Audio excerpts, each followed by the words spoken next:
उत्तराखंड संस्कृत विश्वविद्यालय हरिद्वार में सनातन धर्म की सुरक्षा और शिक्षा जिहाद, बहुत सारा मैटर लिखा है आपने।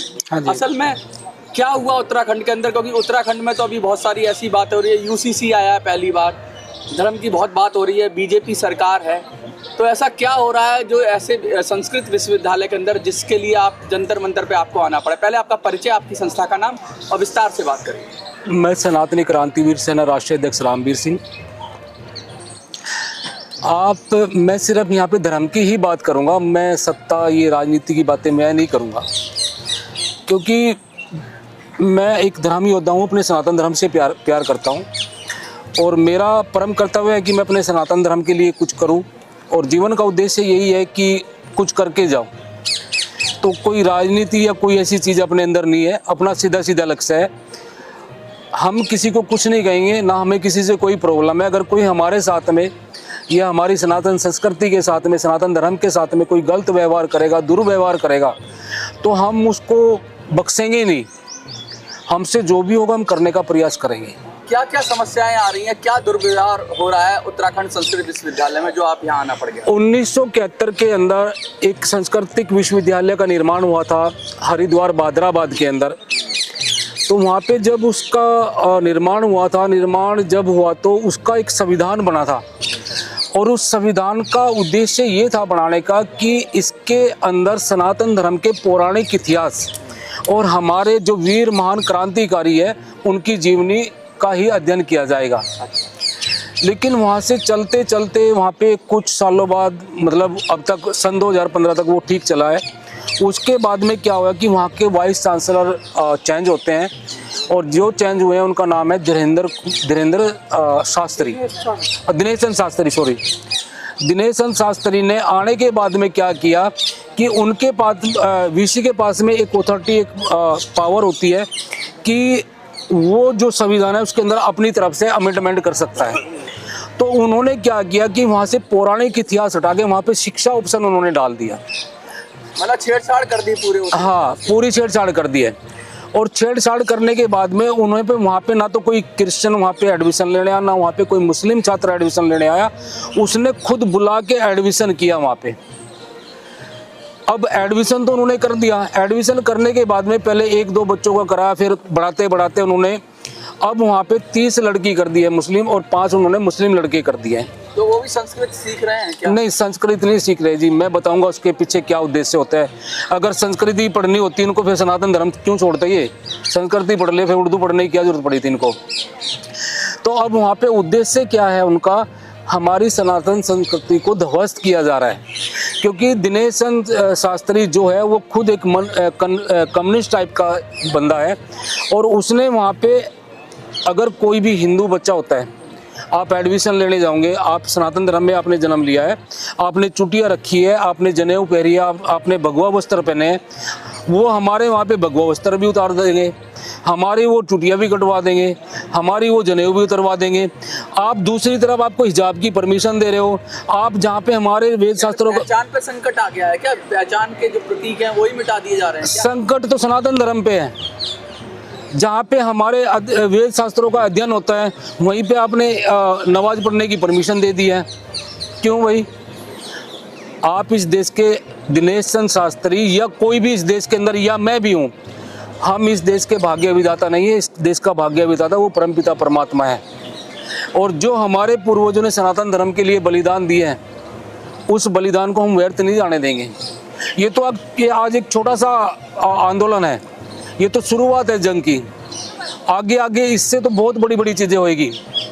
या तो उनको प्यार से मानना पड़ेगा, नहीं प्यार से मानेंगे तो फिर दूसरे भी तरीके हैं, बहुत सारे रास्ते हैं हमारे पास में।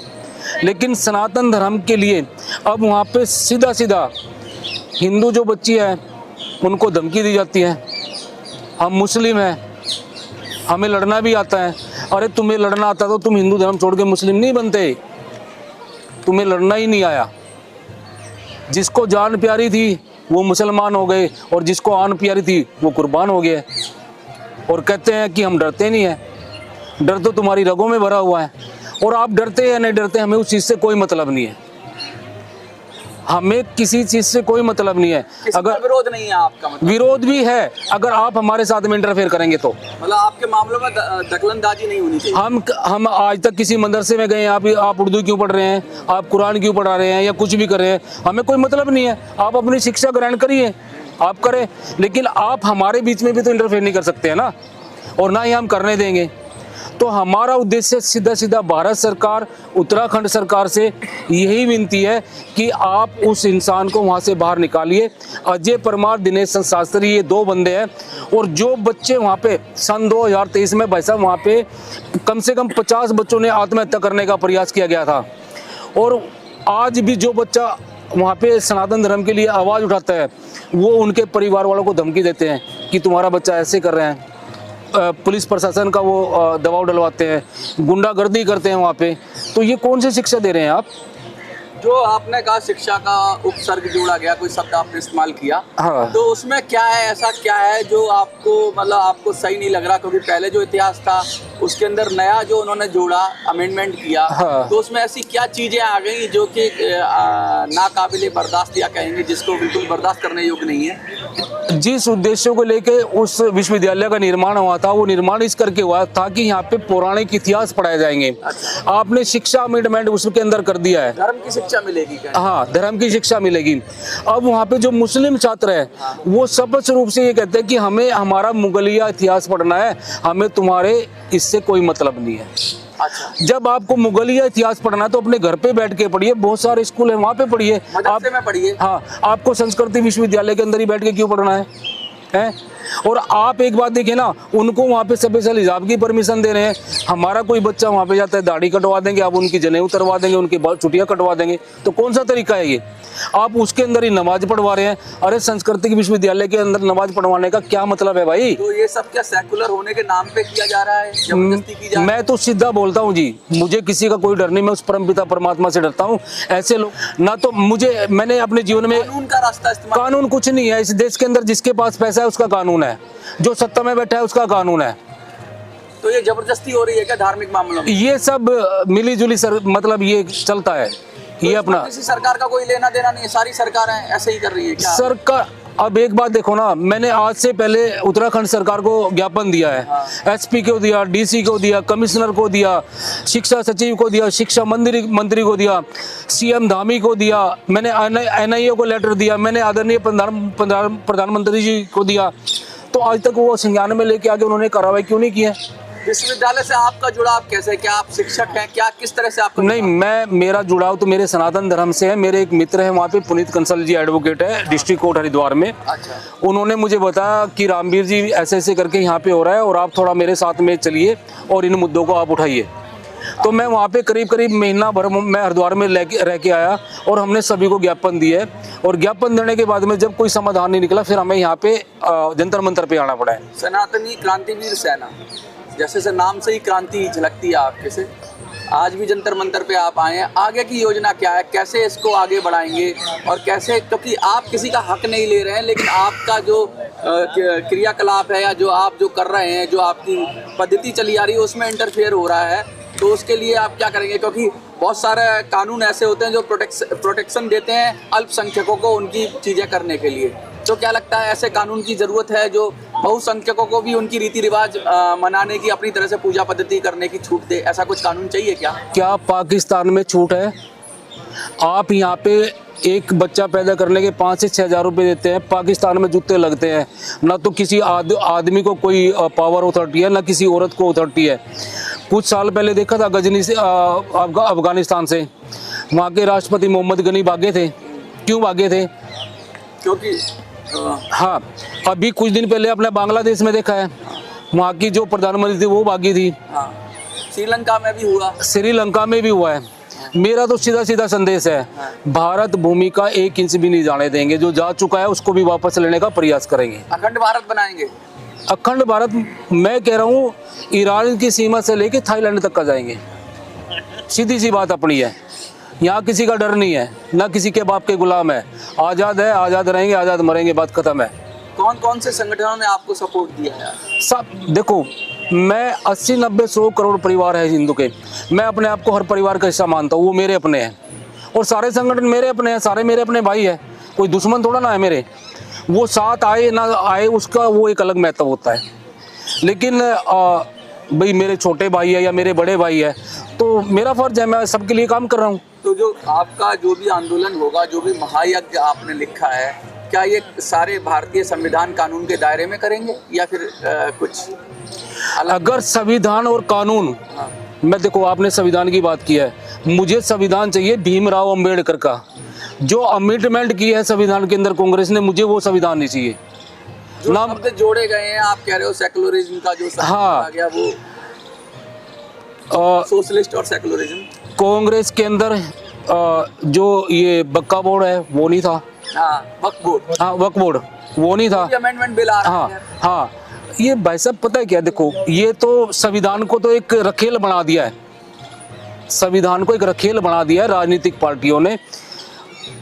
कांग्रेस आएगी वो अपने हिसाब से उसको अमेंडमेंट करेगी, दूसरी पार्टी आएगी वो अपने हिसाब से करेगी। तो बीजेपी भी वैसे ही कर रही है? बीजेपी मुझे तो वो एक ही जैसे लगते हैं। अब एक बात, जब आपकी बात कोई नहीं सुनेगा फिर आपको क्या लगेगा? एक जैसे लगेंगे है, लगेगा ना। जब आप मोदी जी हमें कहते हैं आप मुझे वोट दीजिए, आपकी वोट मेरे पास पहुंचेगी, हम अपनी आवाज कहाँ पहुंचाए, हमें ये भी तो जवाब दे दो। अब भाई आपको तो सारे जवाब चाहिए, वोट दीजिए, साथ दीजिए, हिंदुत्व के नाम पे आप आए हैं, हम आपको सत्ता में लेके आए हैं। आप 15 से 20 हजार हिंदू लड़कियां लव जिहाद में फंस रही है साल में, 10 साल से ऊपर आपको सत्ता में हो गया है, क्या आपको नहीं पता है? आपको नहीं पता कि आप मोदी जी नहीं फेल नहीं हुए। देखो मेरी बात सुनो, मैं पहले नहीं थकने की भी बात नहीं, भटकने की बात, भटकने की बात नहीं है, सुनने की बात है, ध्यान रखने की बात है।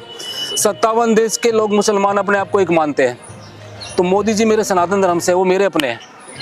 अगर वो जो करना है नहीं कर रहे हैं, मेरा को फर्ज बनता है उनको जगाने का, उनको बताने का, हम आपको इसलिए पे लाने का। देखो वो मेरे से बहुत बड़े हैं, मेरे पिता समान है, मैं उनको लेके नहीं आ सकता हूँ। आग्रह तो कर सकते, हाँ मैं आग्रह कर सकता हूँ, मैं विनम्र निवेदन कर सकता हूँ। मैं आपको मैंने आपको वोट दिया था, मैं आपको इसलिए सत्ता में लेके आया हूँ, आप ये कार्य करके दीजिए। सर्वधर्म समभाव की बात होती है, उस पर क्या कहेंगे आप? सभी धर्मों का आदर होना चाहिए। सभी धर्म सनातन धर्म का आदर करते हैं क्या? संविधान तो करता ही है, सभी धर्म कहाँ करता है संविधान? कुछ नहीं होता इस देश के अंदर। इस देश के अंदर जिसकी लाठी उसकी भैंस है, जिसके पास में पैसा उसका कानून, उसका संविधान है, उसकी सत्ता है, जिसकी सत्ता है उसका संविधान है। समझ गए आप? कांग्रेस, आपने सत्ता की बात कर दी, कांग्रेस राज्य में रात को आतंकवादियों के लिए 12 बजे सुप्रीम कोर्ट खुलता था, कहाँ पे संविधान है? कहाँ पे संविधान है? सन 2014 के अंदर जेएनयू में नारे लगे थे, हिंदुओं की कब्र खुदेगी जेएनयू की धरती पे। क्या आज तक हिंदुओं ने कहा कि मुसलमानों की कब्र खुदेगी जेएनयू की धरती पे या क्रिश्चियनों की खुदेगी? हमने सनातन धर्म क्या है? सनातन धर्म वो है जो मानवता को बढ़ावा देता है, मानवता को साथ लेके चलता है। पाकिस्तान के अंदर 28-30% हिंदू थे, आज कितने रह गए? 2% रह गए। बांग्लादेश के अंदर कितने थे? 27-28 थे, आज कितने रह गए? 1-1.5% रह गए। और यहाँ पे 2% से 35-40 करोड़ कर दिए हमने। ये सनातन धर्म है, सबकी रक्षा करता है, सबकी रक्षा करता है। लेकिन खतरे में आ गया? नहीं, खतरे में नहीं है, खतरे में नहीं है। ये भूल है जो ये सोचते कि सनातन धर्म खतरे में है। मैं कह रहा हूँ ना, आज हम 80 करोड़ है, 1 करोड़ भी मेरे जैसे पागल बच गए ना, आप 200 करोड़ कर दो सामी, पेल देंगे, बात खत्म। चलिए, बहुत बहुत शुक्रिया। कुछ नहीं, कोई जरूरत नहीं है भाई साहब, क्या बात कर रहे हो आप? सनातन धर्म खतरे में नहीं आएगा। आपके क्वेश्चन कुछ गलत थे, ध्यान रखो। सर 1 मिनट रुकिए, रिलेटेड क्वेश्चन पूछिए। रुको, जब भी भारत माँ ने बलिदान मांगे, भर जोड़ियां दी है शीश की, आगे भी देंगे, ठीक है? जिएंगे इसके, मरेंगे राष्ट्र के लिए, और मरेंगे भी सनातन धर्म के लिए। हाँ।